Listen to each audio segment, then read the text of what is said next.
The galaxy was full of dangerous creatures. Every species knew this. Every child learned about the monsters that lived among the stars. But when anyone talked about the most dangerous, the most feared, the most terrifying beings in all of known space, they always mentioned the first. They came from a world called a prime. It was a death world. The plants there could kill you. The water could dissolve your bones. The air was filled with poison spores that would eat you from the inside out.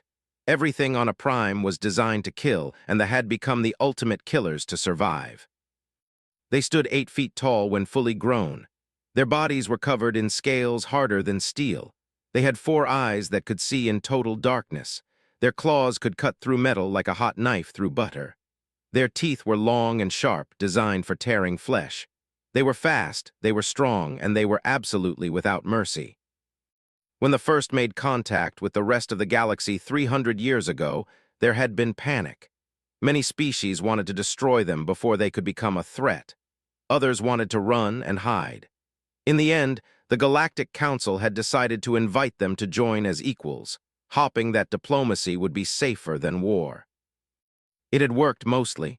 They kept to themselves. They traded with other species. They sent ambassadors to important stations. They followed the rules of galactic society. But nobody ever forgot what they were. Nobody ever felt safe around them. They were predators and everyone else was potential prey. Relay Station Omega-7 floated in space like a giant spinning wheel. It was one of the biggest trading posts in the outer territories, home to over 100,000 beings from 200 different species. Ships came and went at all hours, carrying goods and passengers from across the galaxy. It was a busy place, a crowded place, a place where anything could happen. The human section of the station was small. Humans were newcomers to the galaxy. They had only discovered faster-than-light travel 60 years ago, which made them bobbies compared to species that had been traveling the stars for thousands of years. There were maybe 300 humans on Omega-7, mostly workers and traders trying to make a living in this strange new universe. Danny was one of these humans. He was 28 years old, average height, with brown skin and short, dark hair. He had a friendly face, the kind that made people want to talk to him. He had come to Omega-7 3 years ago looking for work and had found a job as a cargo specialist. It was not exciting work. He mostly moved boxes from one place to another, but it paid well, and Danny liked the quiet routine of it. Danny lived in a small room in the human residential area. He shared it with his friend Lisa, a technician who worked on the station's life support systems. They had known each other since they both arrived on the station, and they had become close friends over the years. Lisa was smart and practical, while Danny was kind and perhaps a little too trusting. They balanced each other out. On the day that changed everything, Danny was eating his lunch in his favorite spot. It was a small alcove near the cargo bay, tucked away from the noise and bustle of the main corridors. He liked to sit there on his breaks, enjoying the quiet and the solitude. He had a sandwich from the human food dispenser and a bottle of water, and he was perfectly content. That was when he heard the sound. It was small and high-pitched, somewhere between a squeak and a hiss. It came from the ventilation shaft above his head. Danny stopped eating and listened. The sound came again, followed by a scratching noise like tiny claws on metal. Danny was curious by nature. He could not ignore a sound like that. Something was in the vent, and it sounded distressed. He stood up on his crate and peered into the darkness of the shaft. At first he saw nothing. The shaft was dark and narrow, not designed for anyone to actually enter. But then his eyes adjusted and he spotted them. 2 small creatures were huddled together about 10 feet inside the shaft. They were reptilian, covered in soft scales that shimmered slightly. They had 4 eyes each, all of them fixed on Danny with fear and defiance. They were tiny, no bigger than kittens, and they were shivering from the cold. Danny felt his heart melt immediately. He did not know what species they were. At that moment, he did not care. All he saw were 2 bobbies, lost and scared and alone. Every instinct he had told him to help.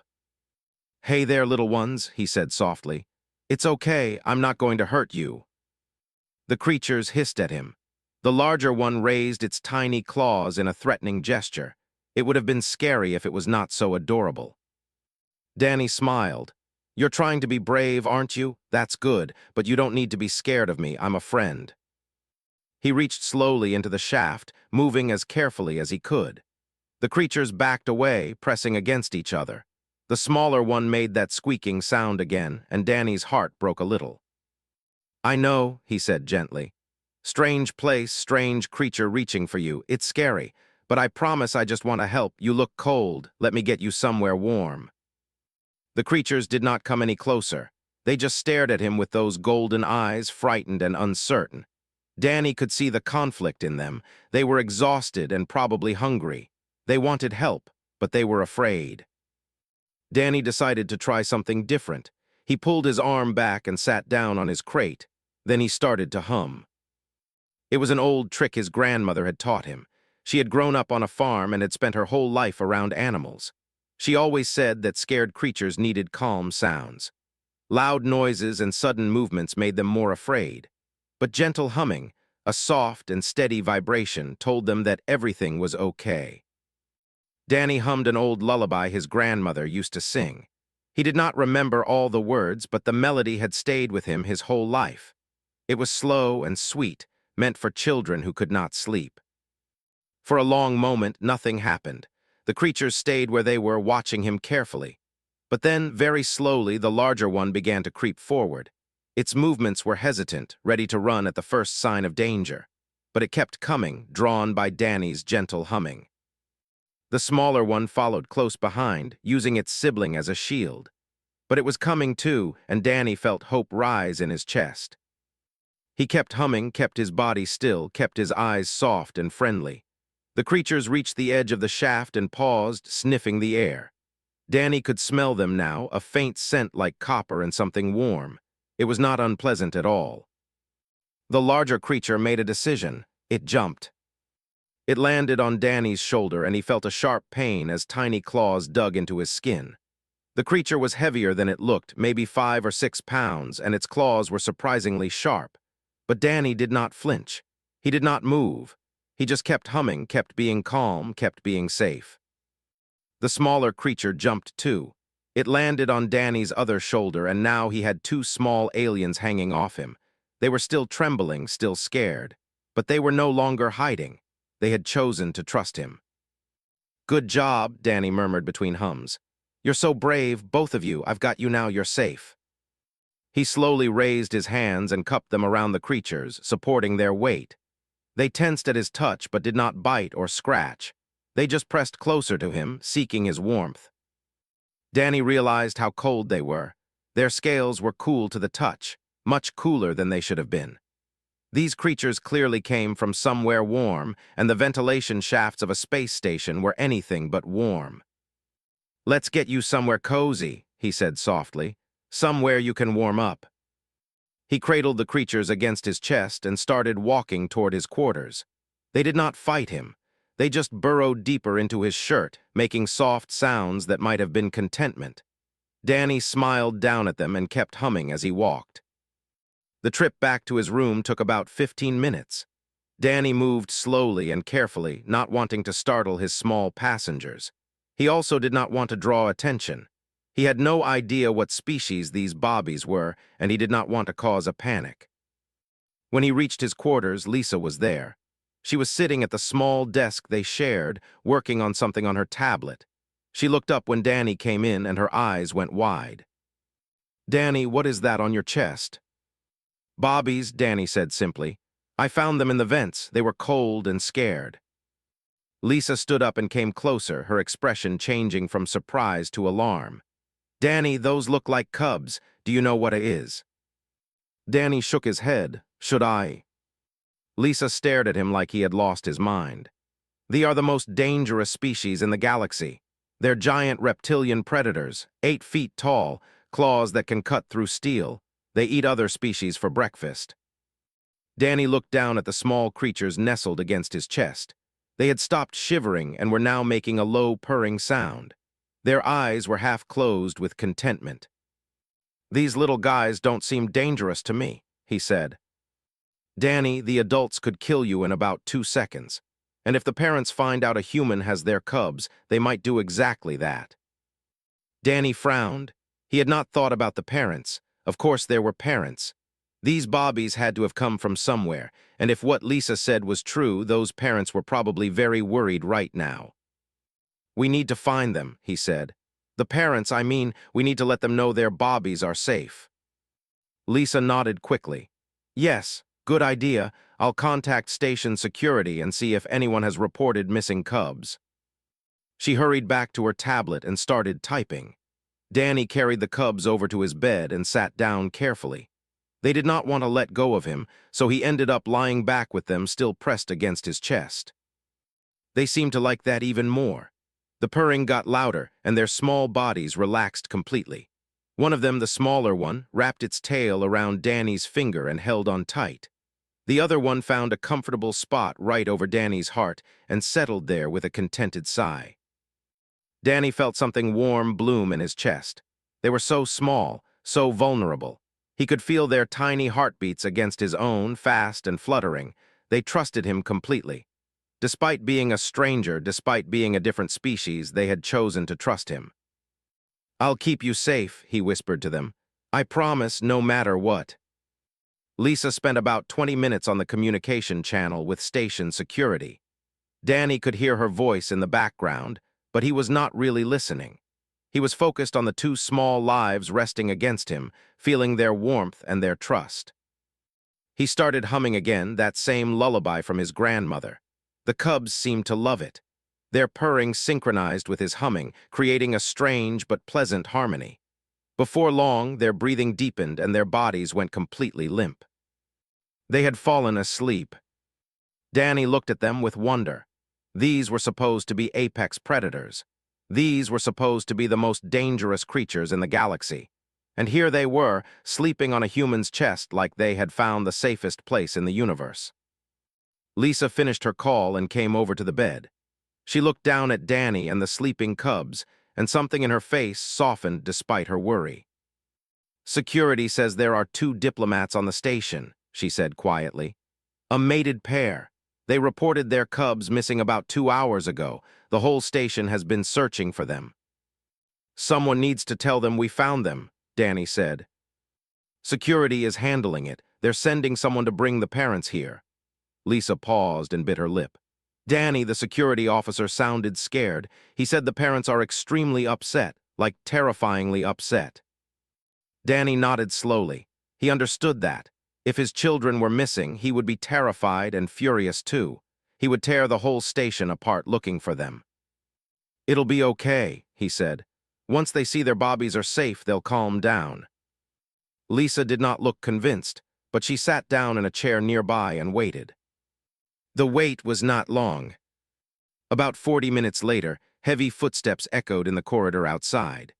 Then there was a sound at the door, not a polite knock or a chime, but a heavy thud that made the whole wall shake. Danny's heart beat faster, but he did not move. The cubs were still sleeping, and he would not wake them. Whatever was about to happen, he would face it lying down. Lisa went to the door and opened it. Danny heard her sharp intake of breath. "They're inside," Lisa said, her voice carefully controlled. "They're sleeping, please be quiet." Heavy footsteps entered the room. Danny turned his head and got his first look at an adult. The creature was enormous. It had to duck and turn sideways to fit through the doorway. Its head nearly scraped the ceiling even when it hunched over. Its body was covered in dark green scales that looked like armor plates. Its claws were as long as Danny's fingers and looked sharp enough to cut through anything. Its 4 eyes were fixed on Danny with an intensity that made his blood run cold. A second followed the first. This one was slightly smaller but equally terrifying. Its scales were darker, almost black, and its eyes burned with what looked like rage. Danny swallowed hard. These were apex predators. These were creatures that could kill him without even trying. And they were looking at him like he was the most important thing in the universe. He forced himself to stay calm. He forced himself to keep breathing slowly. The cubs were still sleeping on his chest, peaceful and unaware, and Danny refused to let his fear disturb them. "They're right here," he said softly. "Safe and sound. They just fell asleep a little while ago." The smaller, the one Danny guessed was the mother, moved closer. Her scales were changing colors in ways Danny did not understand, shifting from red to gray to purple. Her claws were fully extended, and her body was coiled tight like she was ready to pounce. "Step away from them," she hissed. Danny shook his head gently. "I can't do that. If I move, I'll wake them up, and they need their sleep. They had a hard day." The mother's eyes widened. For a moment, Danny was sure she was going to attack him. Her claws twitched, her muscles tensed, and a low growl rumbled deep in her chest. But then she stopped. She looked at her cubs, really looked at them. They were peaceful. Their scales were a deep blue color, a color Danny had never seen on them before. Their small bodies rose and fell with Danny's breathing. They were completely relaxed. They were completely content. The mother made a sound that Danny's translator could not process. It was somewhere between a gasp and a whimper, a sound of pure, overwhelming emotion. "How?" the father asked. His voice was deep and rough, like stones grinding together. "How is this possible? Our cubs do not trust strangers. They attack anyone who comes near them. They should have torn you apart." Danny glanced at the scratches on his arms. "They tried at first, but they calmed down once I started humming." "Humming? What is humming?" "It's a sound humans make. My grandmother taught me that it helps scared creatures relax. You make a soft noise with your mouth, kind of like this." Danny demonstrated with a few bars of the lullaby. "It worked on the cubs. They stopped being scared and let me carry them." The parents looked at each other. Something passed between them, some silent communication that Danny could not understand. Then the mother's scales shifted again, settling on that purple color. "What is your name, human?" she asked. "Danny, Danny." "Danny," she said his name slowly, carefully. This is my mate. The cubs you are holding are our children. The larger one is, the smaller one is." Danny smiled down at the sleeping bobbies. "And those are beautiful names. They're beautiful cubs, too." "You think so?" There was genuine surprise in A's voice. "I do. They're really brave. When I found them, they tried so hard to protect each other. But they were just scared, you know? Lost and cold and scared. All they needed was a little warmth and someone to tell them everything was going to be okay." A moved closer. Danny tensed slightly, but she did not seem aggressive anymore. Her claws had retracted, and her body language had changed from threatening to something else. Something like wonder. "May I?" she asked, gesturing toward the cubs. "Of course, they're your children." A reached out with one large clawed hand and gently touched her daughter's head. Stirred at the contact, but did not wake. She just made a small sound and pressed closer to Danny's chest. "She knows my touch," A said softly. "She knows I am here, but she does not want to leave you." Danny did not know what to say. He just lay still and let the moment happen. Had not moved from near the door. He was watching everything with his 4 eyes, his expression impossible to read. But when he spoke, his voice was different, softer, almost gentle. "Among our people, there is a sacred bond called. It is a life debt that can never be repaid. It is given to those who protect our children." Danny shook his head. "You don't owe me anything. I just did what anyone would do." "No," his voice was firm. "You did not do what anyone would do. Most beings would have called security and walked away. Some would have ignored them completely. A few might have harmed them out of fear. You are the only one who would have done what you did." "But I didn't do anything special. I just kept them warm and sang to them." "Exactly." Moved forward, his footsteps surprisingly quiet for such a large creature. "You treated them as precious. You treated them as worth protecting. You treated them as children who deserved care. This is not common in the galaxy, Danny. This is rare." Lisa, who had been watching from the corner, spoke up. "It's not that rare for humans. Danny has always been like this. Give him any baby animal and he goes all soft. It's kind of his whole personality." A turned to look at her. "Is this true? This behavior is normal for your species?" Danny shrugged, which was hard to do with cubs on his chest. "Humans like bobbies, all bobbies. We think they're cute and we want to protect them. It doesn't matter what species they are. When we see something small and helpless, we get this feeling that makes us want to take care of it." The two looked at each other again. Then A did something that made Danny hold his breath. She knelt. It was not a casual movement.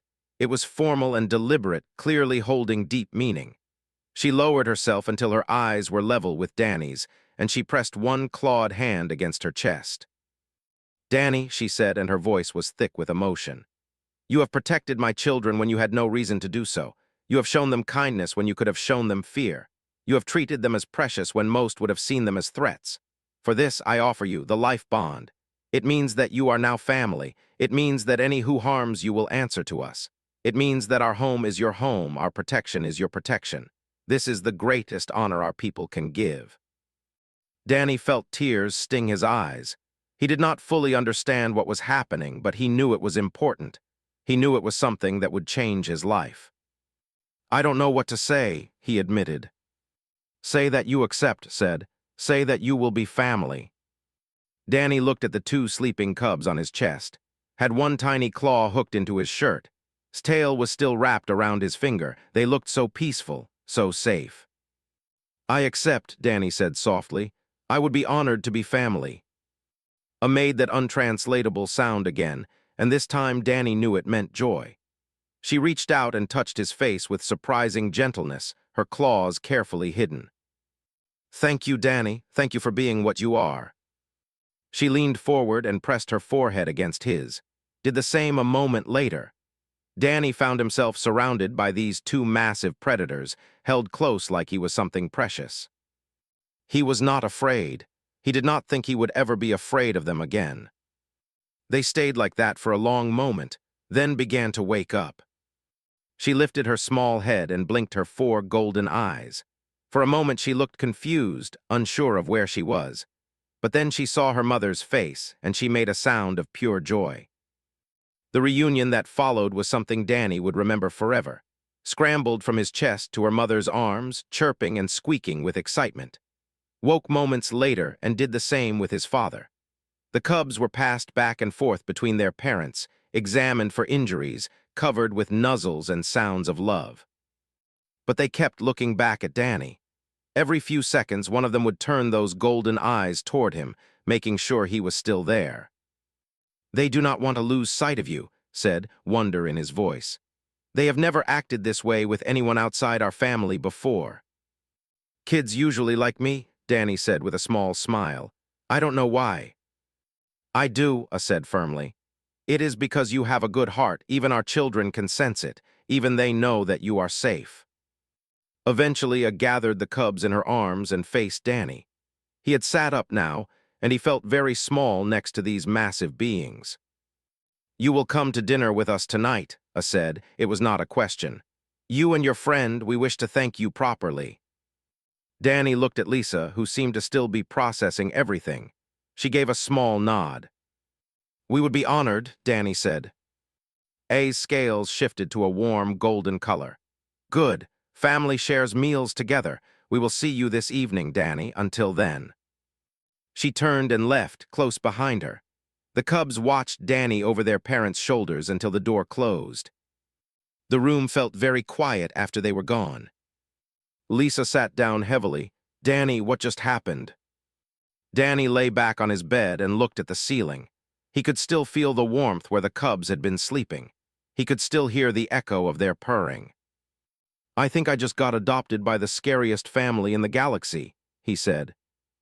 Lisa laughed. It sounded slightly hysterical. "Of course you did. Of course that happened. Because you're Danny, and the universe apparently decided you needed giant killer lizards as relatives." Danny smiled. "They're not scary once you get to know them. They could literally eat you." "They won't. We're family now." Lisa shook her head, but she was smiling too. "You're completely insane. You know that, right?" "Maybe, but I'm also really happy right now." He turned to look at her. "Aren't you even a little curious about food?" Lisa thought about it. "I mean, I've heard they eat raw meat." "See, it'll be an adventure." "An adventure where we might accidentally offend giant predators and get killed." "An adventure," Danny repeated. Lisa sighed. "Fine, but if we die, I'm blaming you forever."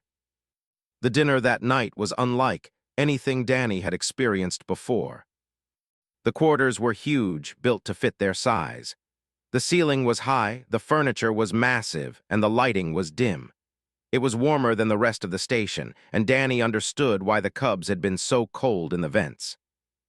And greeted them at the door with what Danny was starting to recognize as warmth.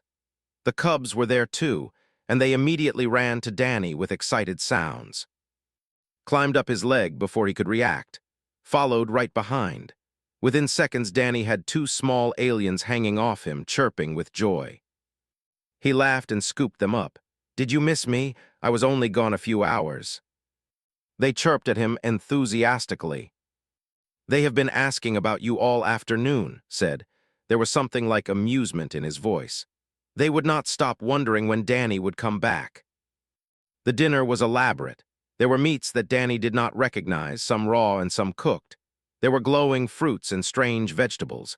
There were drinks that smelled sweet and tasted like nothing Danny had ever tried, and ate the raw meat with obvious enjoyment.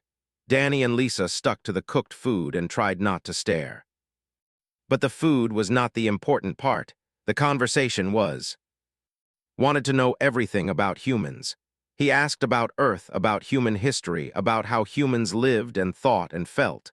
He was especially interested in empathy, the human ability to feel what others felt.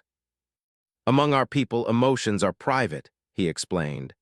"We do not share them easily. We do not try to understand what others feel unless they tell us, but humans feel for others without asking.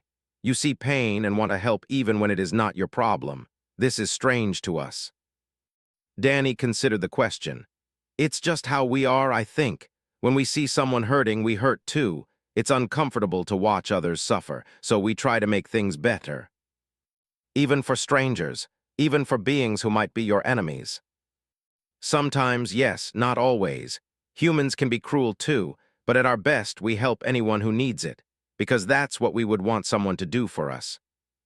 A tilted her head. "This explains your stories. We have read some human stories. So many of them are about heroes who sacrifice themselves for others, who fight impossible odds for people they barely know, who choose death rather than abandon someone in need." Danny nodded. "Those stories remind us who we want to be. We don't always live up to them, but we try." Who had been sitting in Danny's lap throughout the meal, reached up and touched his face with one small claw. It was gentle and curious. Danny smiled at her. "She loves you very much," said softly. "Cubs do not form attachments easily. They are taught from birth to be suspicious of strangers, but she looks at you like she looks at us, like you are safe, like you are home." Danny felt his throat tighten. "I feel the same way about her, about both of them. When I found them in that vent, something just clicked, like I was supposed to be there, like I was meant to find them." "Perhaps you were," said. "Perhaps the universe knew our cubs would need someone that day. Someone who would not see monsters, but children. Someone who would show them that the galaxy is not only full of danger, but also full of kindness." The dinner lasted several hours. By the end, Danny felt like he had known the family for years. They were fierce and proud and sometimes frightening. But they were also loving parents, devoted to each other, and surprisingly warm once you got past the scales and claws. When it was time to leave, the cubs did not want to let Danny go. They clung to him, chirping protests as their parents tried to gently pull them away. "You will come back?" asked. Danny smiled. "Try and stop me." She pressed her forehead to his. "Good. Family does not abandon family. Remember that, Danny. You are one of us now. Wherever you go, whatever you do, you will always have a home with the..." Danny walked back to his quarters that night with Lisa beside him. The station corridors were quiet, the lights dimmed for the night cycle. He could not stop smiling. "So," Lisa said, "how does it feel to be adopted by aliens?" Danny thought about it. He thought about and their golden eyes. He thought about and their fierce love. He thought about the word family and how it suddenly meant more than it ever had. "It feels right," he said. "It feels like exactly where I'm supposed to be." Lisa shook her head. "This is going to change everything, you know. You can't be family with the scariest species in the galaxy and expect life to stay normal."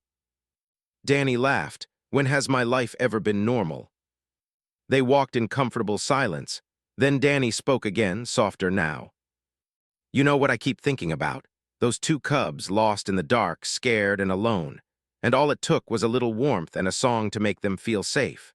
That's all anyone really needs, isn't it? Someone to tell them it's going to be okay, someone to hold them when they're scared, someone to remind them they're not alone. Lisa looked at him with something like wonder. You really believe that? I do. I think kindness is the most powerful thing in the universe. Stronger than weapons, stronger than fear, stronger than anything. Because kindness connects us. It reminds us that we're all just beings trying to survive, trying to be happy, trying to find our way. Lisa did not answer right away. She just looked at him, this ordinary human who had done something extraordinary. Then she took his hand. You're really something, Danny. Danny squeezed her hand and smiled. I'm just human, that's all any of us can be. The story spread across the station within days. Everyone on Omega 7 heard about the human cargo worker who had found two cubs and earned the sacred life bond from their parents. The tale grew with each telling. By the time it reached the Galactic Council, it had become legendary. They had always been feared. They had always been seen as predators and threats. But now there was a new story. A story about a human who saw past the scales and claws and teeth. A story about kindness bridging the gap between species. A story about family found in unexpected places. Diplomats started talking. Treaties started forming.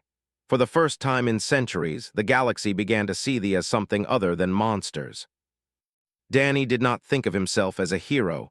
He was just a cargo worker who liked bobbies. But the universe had other plans. He visited Anne regularly after that first night. He watched and grow from tiny cubs into strong young. He learned their language and their customs. They learned about Earth and humans and the power of empathy. Grew up to be a warrior, but she was known for her mercy. She had learned from Danny that strength was not just about defeating enemies, but about protecting the innocent. Became a diplomat, using his father's wisdom and Danny's compassion to build bridges between species. They never forgot the human who had found them in the dark. Even when they were grown, even when they had their own cubs, they still came to Danny when they needed comfort. They still pressed their massive bodies against his small human frame and listened to his heartbeat. Some bonds transcend species, some kindness echoes forever. Humans were not the strongest species in the galaxy, not the fastest or most advanced, but they had something many species lacked. They had heart, and heart could change everything. Years later, historians would trace the great shift in relations back to one moment. A moment in a cargo bay when an ordinary human heard a frightened sound and chose to help. A moment when kindness met fear and kindness won.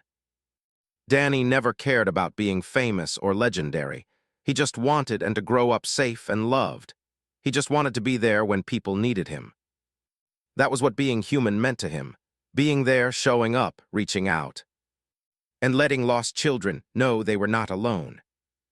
The galaxy was vast and cold, but it was also full of warmth for those who knew where to look, full of connections waiting to be made, full of families waiting to be found. Danny understood this. He had always understood it. And somewhere among the stars, on a station spinning slowly in the darkness, he hummed an old lullaby and waited for his family to come home. They always did. Because family, once found, was never truly lost. Not among humans, not anywhere in the galaxy where kindness still lived. This was the truth Danny had taught them all. This was his gift to the universe. This was what it meant to be human. And the story continued, passed down through generations, reminding everyone who heard it that even the smallest act of compassion could change everything. A man, a song, two lost children, and a love that stretched across the stars. End of story.